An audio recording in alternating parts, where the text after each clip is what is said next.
And welcome back to the channel. तो आज हम बहुत ही इंटरेस्टिंग फैक्टर्स के बारे में पढ़ने जा रहे हैं about the blood clotting factors.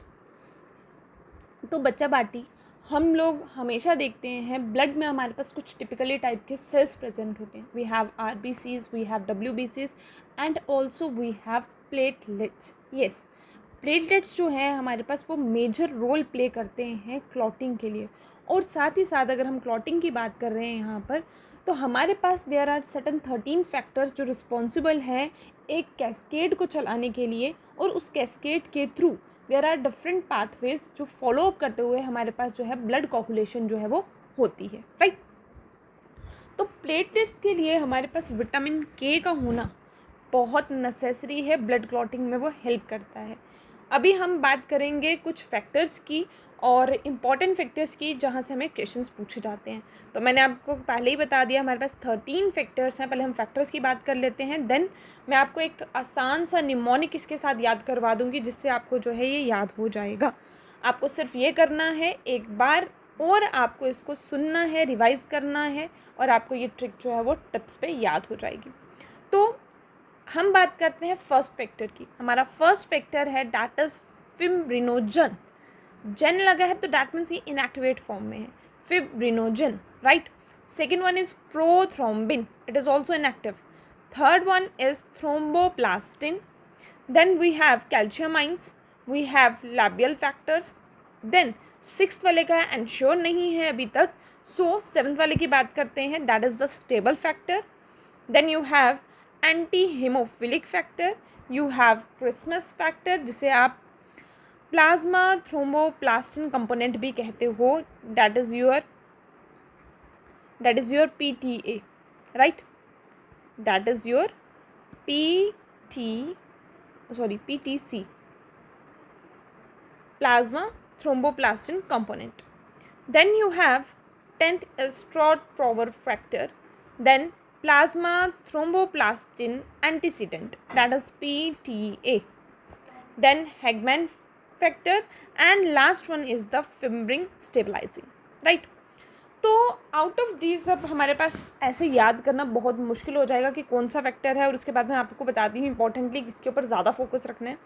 तो सिंपल सी ट्रिक है हमारे पास। ट्रिक ये है कि फैंटास्टिक पीपल, जो लोग बहुत ही फैंटास्टिक होते हैं, राइट, कोई भी प्रॉब्लम लाइफ में अगर उनको आ जाए, कोई भी क्वेश्चन उनकी लाइफ में आ जाए, तो वो they will remain same, constant, calm रहते हैं, वो कॉम्फी रहते हैं, राइट। तो fantastic people trying to remain calm, जब वो क्या देखते हैं, लॉन्ग सम्स देखते हैं लाइफ में।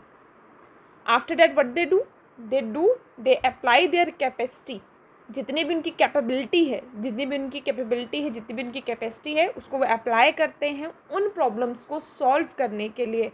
एंड आफ्टर दैट वो क्या करते हैं, फन करते हैं, लाइफ को जीते हैं। तो ये छोटी सी ट्रिक हमने इसके साथ जो है कंसर्न करके लर्न की है, that is fantastic people trying to remain calm when they see long sums. After that, they apply their capability to solve these problems and have fun in their life, right? तो आप लोगों को भी यही चीज़ करनी है। जब भी कोई प्रॉब्लम आपके पास आती है, उसको फेस आउट करो, काम रहो, सल्यूशंस ढूंढो, और उसके बाद चिल करो। तो यहाँ पर आपके पास जो है फैंटास्टिक से अगर हम बात कर रहे हैं, तो F से आपके पास देखो, यू हैव, यहाँ आता है आपका fantastic term, that is your fibrinogen. Fantastic people, right, trying to, fantastic people trying to remain calm when they see long sums and, right,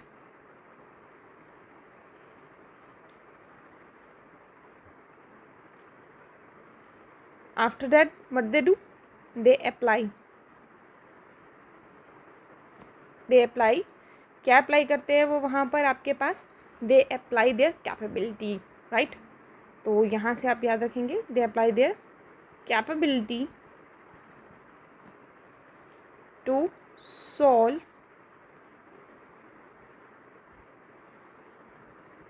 problems and have fun in their life, right? फिर से एक बार repeat कर लेते हैं हम लोग. Fibrinogen, prothrombin, thromboplastin, fibrinogen, prothrombin, thromboplastin, calcium ions, labile factor, stable factor, labile factor is stable factor, anti haemophilic factor, Christmas factor, Stuart Prower factor, plasma thromboplastin antecedent, Hageman factor and the fibrin stabilising, right. अब इसमें से जो सबसे importantly हमको याद रखना है, दो फैक्टर्स के बारे में हम बात करेंगे इम्पॉर्टेंटली जो हमें याद करने हैं यहाँ पर, और वो फैक्टर्स हमारे पास कौन कौन से हैं. सबसे पहले हम बात करते हैं क्रिसमस फैक्टर के बारे में, राइट.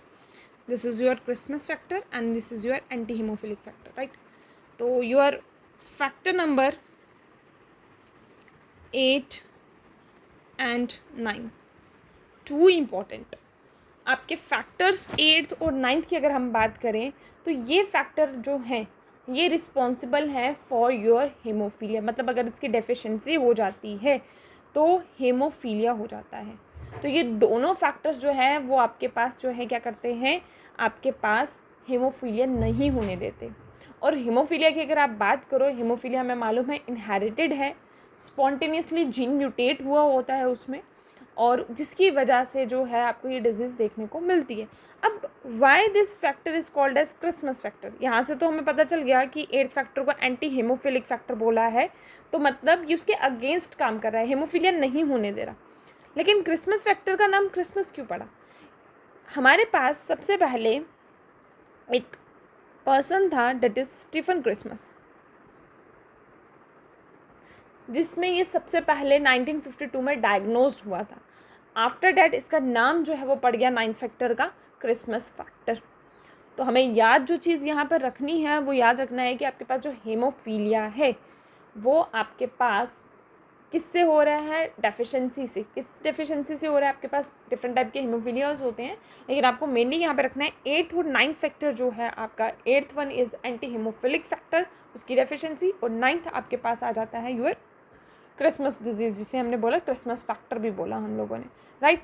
तो इन दोनों से जो है अगर आपके पास, क्योंकि प्राइमरीली इसका काम जो है वो म्यूटेशन की वजह से हुआ है, क्योंकि म्यूटेशन अगर नहीं होती तो कंट्रोलेबल होता, लेकिन आपके पास जो है इसके कारण जो है वो हेमोफीलिया हो चुका है. That is the bleeders disease, royal bleeder disease बोला जाता है जिसे, और फर्स्टली विक्टोरिया के खानदान में देखा गया था, और वहाँ से it is also shows a criss cross inheritance, right. So एक आगे आपके पास ये इंपॉर्टेंट है. And second one is your important, जिससे आपको मेन फोकस में याद रखना है आपका, दैट इज़ योर प्रोथ्रोम्बिन. आपके पास जितने भी ये फैक्टर्स हैं, फर्स्ट, सेकेंड और थर्ड फैक्टर की अगर आप बात करो, कैल्शियम आइंस की बात करो, ये आपके ब्लड कोगुलेशन में बहुत ज़्यादा हेल्पफुल हैं. तो बात कर लेते हैं यहाँ पे ब्लड कोगुलेशन की. ब्लड कोगुलेशन में अगर हम बात करें, हमें मालूम है हमारा लीवर जो है, लीवर हमारा प्रोड्यूस करता है एक पॉलीपेप्टाइड जिसको आप बोलते हो फिब्रिनोजन, और ये आपकी बॉडी में, आपके ब्लड में इनएक्टिवेट फॉर्म में प्रेजेंट होते हैं.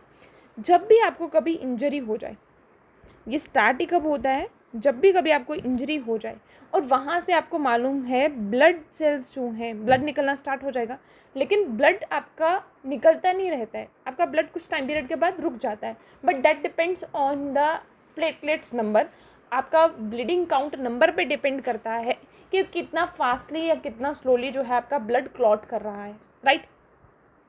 तो जब भी आप इंजर्ड हो रहे हैं उसी टाइम आपका लीवर जो है, क्योंकि हमारी बॉडी में ऑलरेडी फिब्रिनोजन प्रेजेंट है, लेकिन हमारे फैक्टर्स जो हैं वो एक्टिवेट हो जाते हैं, और उस टाइम पर हमारे पास जो है प्रोथ्रोम्बिन, राइट, ये एक्टिवेट हो जाती है आपकी थ्रोम्बिन में.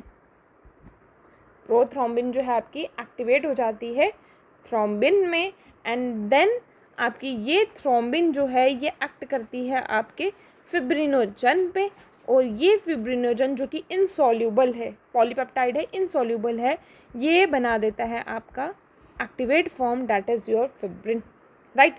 और वो जो फिब्रिन पॉलीपेप्टाइड्स आपके पास बनेगी, तो ये आपके फिब्रिन जो आपके ये बनेंगे पॉलीमर, क्योंकि क्रिस क्रॉस यहाँ पे आपके क्रॉस लिंकिंग जो है आपकी स्टार्ट हो जाती है आपके ब्लड सेल्स की और इनके बीच में, तो कुछ थ्रेड लाइक स्ट्रक्चर जैसे मैश लाइक जाली जैसी बन जाती है, जिसकी वजह से जो है जहाँ पर आपको इंजरी हुई है वो वहाँ पर उसको क्या कर देता है, बंद कर देता है। तो आपके वो क्या बना रहा है, फिब्रिन पॉलीमर्स बना रहा है by polymerising the cross linked between your fibrin clot, right. तो यहाँ पर जब इन बिटवीन आपकी ये इंजरी हुई और ये हुआ, तो आपकी बॉडी में जो आपके पास प्रोथ्रोम्बिन था, इसके ऊपर आपका एक्ट करेगा थ्रोम्बोकाइनेस एंजाइम, राइट। अब आप यहाँ देख सकते हो साथ साथ आपके फैक्टर्स जितने भी हैं, your fibrinogen is your factor first, your prothrombin is your factor second, and the third one is the thromboplastin, right। तो आपके पास जो है यहाँ पे एंजाइम जो है आपकी थ्रोम्बोकाइनेस, ये एंजाइम आकर जो है क्या कर देगी, एक्टिवेट कर देगी, और जैसे ही एक्टिवेट करेगी आपके प्रोथ्रोम्बिन को थ्रोम्बिन में, तो आपका थ्रोम्बिन जो है, राइट, आपका थ्रोम्बिन जो है वो इन फर्दर, इसका मतलब ये आपके पास स्टेप बाय स्टेप रिएक्शन है, और कैल्शियम आइंस का होना बहुत ज़्यादा इंपॉर्टेंट है। इन टर्न वो एक्टिवेट करेंगे आपके फिब्रिनोजन को, वो फिब्रिन बनाएगा, और फिब्रिन जो है इंसॉल्यूबल सा आपका नेटवर्क बनाएगा, और इस तरीके से जो है आपके पास ब्लड क्लॉट हो जाएगा, राइट। तो मेन फैक्टर्स आपको यहाँ पे मेनली याद रखने हैं। आपने जैसे जैसे यहाँ पे फैक्टर्स के बारे में पढ़ा है, वैसे वैसे आप फैक्टर्स के बारे में याद रखेंगे कि कौन सा फैक्टर आ रहा है, प्रोथ्रोम्बिन से थ्रोम्बिन बन रहा है, थ्रोम्बिन जो है फिब्रिनोजन से फिब्रिन बना रहा है, और थ्रोम्बिन की टाइमिंग डिपेंड करती है आपका कितना जल्दी जो है ब्लड क्लॉट होगा। आई होप आपको ट्रिक और कोगुलेशन जो है अच्छे से समझ आ गया हुआ है।